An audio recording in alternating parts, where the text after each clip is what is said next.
It's one thing to take a video clip or a still image and move it around on the screen. It's another thing entirely to have some object follow motion within a video clip, follow, track, match that motion within a video clip.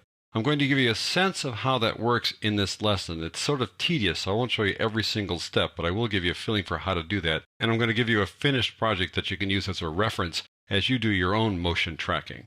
Let's go over to Working Files, go to Projects, and open up 1303 Matching Motion.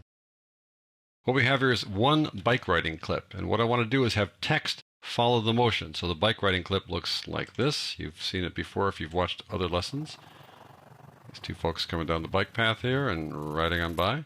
What I want to do is I want to attach text to them as they go along and have the text match their motion, also grow in size as they go by. Well, I'm going to show you basically how to do that, but it is kind of tedious and time consuming, so I'm going to give you a finished project, and here is that finished project. So let's just take a look at how this turned out. Here they go. Coming around the corner there. Definitely is a nice day for a bike ride, you bet. Not too fast. Ah, come on. Let's race. So did you see how that worked? The text is on a little line there, and the line is following the motion of the bike rider there. And on the left, I had yellow for the person on the left, and I have purple for the person on the right. And then we fade it in and out with cross dissolves there. The next one comes up here, yellow again. And the end of the line more or less follows the motion. It's not perfect, but we just have these little captions here. It's not like it has to be perfect. Then we go to the next person, and what you see here is that the little line moves to make sure the text can come down with the line. So in this case, we have two different files. We have the line file and the text file. If you scroll up here, pull this down, you have two files there, the line and the text, and they work together and then go on off the screen. I have a cross dissolve at the end, but it's sort of not necessary because it's already off the screen. There you go. So let's have you do that. So make a new sequence by taking the bike riding clip and dragging it down to the new item icon. There we go. There's our new sequence with the bike riding clip on it. I'm going to press the backslash key just to kind of expand my real estate and pull this down here, this little spot between the video and audio tracks to give us a little more space for our real estate up here, because we're going to put two clips at the end here, one throughout and another one on top here. Okay, so the first order of business is to add the first title to the sequence. I want it to pretty much line up to where that first bike rider on the left there starts moving right about there. You can just see her there, barely see her. I want to attach this text to her. So the first order of business now is to move the anchor point. If I click on it and then go over to Effect Controls and click on Motion, here's the anchor point. And it's best to have the anchor point at the point where you can attach something to the object of the person moving through the screen. It works better that way, particularly when you scale something. When you scale it up or down, it then scales from that person or from that object. So I need to move the anchor point. Well, moving it's not that easy. You just can't grab it and move it. You need to do it numerically. So I'm going down here to anchor point. I'm going to slide this left or right here. I'm going to slide it to the right. That moves it actually toward that point, but it looks like it's actually kind of sliding the words, but it's actually moving the anchor point now to that little point. And that's all I need to do here because the anchor point's at the right height here. So now we're all centered up. And now when I expand or contract this, if I shrink it down, it shrinks or contracts at the anchor point. It works more realistically that way. All right, so what I want to do now is move this to her. So I just move the whole frame over to her like that. Now I need to set keyframes for that spot. So I need to set keyframes for position and scale because we're going to increase the size of the text as we go along. Let's start the beginning of the text at, let's say, 60% of its original size there. There you go. And we'll have it grow as we move along. Now I've got keyframes set, so I'm going to pull the clip forward a bit here, and we want to follow this. So we're just going to see that she goes forward that far, right there. So now I'm going to move it over, and that'll pretty much follow her motion. Now we'll go back and see if that worked. See how it follows her right there? Like that. Now we're going to go past the keyframe and see where we go next. Well, she continues to go to the left, and at some point she kind of hits an apex there. That's about far enough, I guess. So we'll pull it right there. Okay, so we've now followed her reasonably well. She went kind of a straight line. Let's watch that. There we go. Perfect. So I want to then increase the scale. So I'm going to go to the beginning here. That's 60%. And I click on the keyframe navigation for position to get to the last keyframe that we put in there. Now we're on the last one. So I'm going to change scale now to, let's say, I don't know, 75%, something like that. There we go. So that changes as we go through that clip. It just gets larger as she comes closer to the camera. I'm going to, let's say, cut right there. So I'm going to trim it back right to there. There we go. Let's put the next clip in now, number 2. I put cross dissolves between these clips over here. You can do the same thing, but for our purposes, we're just going to keep on working on the motion here. So now we want to connect this to the girl on the right there. So I'm going to click on that title and click on motion. Open up this thing so we can see the anchor point again. I need to get this guy lined up with the anchor point. It's a little bit farther away now, so it's important to really get it over there. So if I just drag this guy to the left, is that going to work? It's kind of confusing how this works, but if I drag it left, it sort of pulls it to the right there. There we go. Got it lined up. Now I want to put that next to her on that side of her body, I think. Definitely. Turn on keyframes again for position and scale. We want to start here where we left off. So this one was 75% we ended, so we put 75 of this as well, so we can continue the general growth of this thing as we move along. Now we're going to go forward, follow her, so now she gets to a point where she gets about as far away from the anchor point as she's going to get there, so now I'm going to move it over. That adds a keyframe. Go a little farther, and then she kind of turns there, so we'll take it to just before she turns. There we go. Not much movement here. And now she's coming toward the camera, kind of going up there, so I need to bring her up like so. There we go. And now we're at the end of that clip. So we've got that motion followed. Let's see how that works. We'll go to the beginning here. Nice day for a bike ride. You bet. Definitely. Following pretty well. We'll trim this one back a little bit. There we go. Now I want to increase the scale, so we're going back to this. Go to this last keyframe right there, and we'll keyframe this one up to, let's say, 90. Let's say I'll just type in 90. There we go. So the text keeps on growing, so that's kind of the process, to keep this guy growing, to kind of keep that little sense of reality, that they really have little words coming out of their bodies as they ride along here in this trail.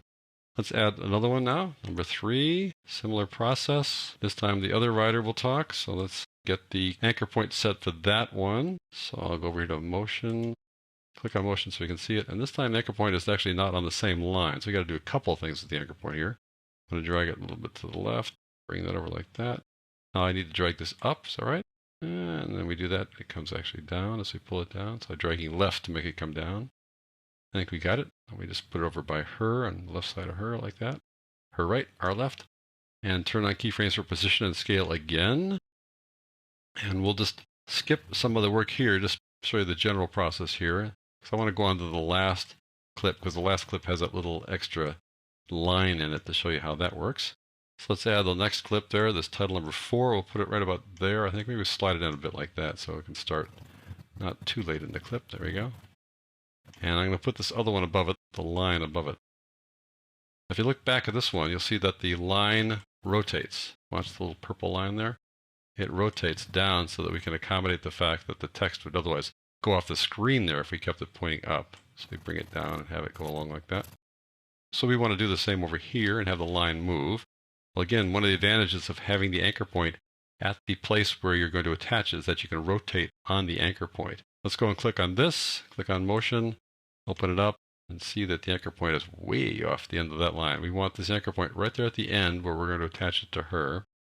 So we take the anchor point, dragging this thing right, pulling it to the left. There we go. That's pretty close where we want, I think. Want to bring it down at all? I think that's pretty close. So we now have it lined up. I'm going to turn off the text tracks eyeball here to toggle that off for a moment, the visibility, so we can see this a little better. Let me pull this up to her. I really think we should rotate it now a little bit. So when I rotate it, you'll see that it rotates on the anchor point, which is really important. That's why you want the anchor point there at the position of contact. So I'll bring it down a little bit like that. So I'm going to keyframe position, scale, and rotation now. And now we're going to move her forward. And you see that we need to change the position, follow their motion like that. Go a little farther forward and follow the motion again. Eventually we're going to go off the page here. So I'm going to go down here maybe 10% so we can sort of see what's going on here. Go a little bit farther forward, and we'll bring it all the way off the page here. We can keep on going if we want to. We back up a little bit now. I'll go back to fit. Back up like that. I want to be able to rotate that guy. So by the time it gets here, I want it pointing down. So I'm going to take this guy and rotate it counterclockwise to point it down like that. Also want to scale it up a bit now so that it gets bigger so we can follow the scale of the text as well. So I'm going to scale it up to something like that. So that'll change over time as we go through this. So we got a keyframe at the beginning and the end. There you go. Now I can put the text on. Turn that on by clicking this little toggle animation switch there. We need to have the text anchor point be at the end of this line there. So wherever we want to attach the text, we want to put the anchor point there. So I click on the text here, click on motion, turn it on so I can see the anchor point. I want the anchor point probably right there between the two lines. So I need to pull that down, right about there, I think. I'll move it up to the end of the line there, like that. That's going to be where we attach that thing. It'll also work well as we scale the line, and this will scale nicely too. All right, so we need to set the starting point for scale on this last clip, and we would use the previous clip to set that starting point, but we actually didn't set scale there. So if we had, it probably would have gone from 90 to 105. So let's start this one at 105, and then we're going to grow it as we move this clip forward. So we keyframe scale and position. We don't do rotation for the text. And we go forward a bit, and we need to have the text follow that motion. So I click on motion again so we can see it. Bring it down like that.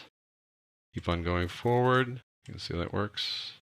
Keep on going forward until eventually it goes off the screen. And all along here, we're going to increase the size so we can bring it up to something like that as it goes by. And eventually it's going to go way off the screen or like that. So that's the basic process. I'll remind you again of how it looks. It goes something like this at the end. Oh, come on, let's race. And we have it pull off the screen there as she goes off camera.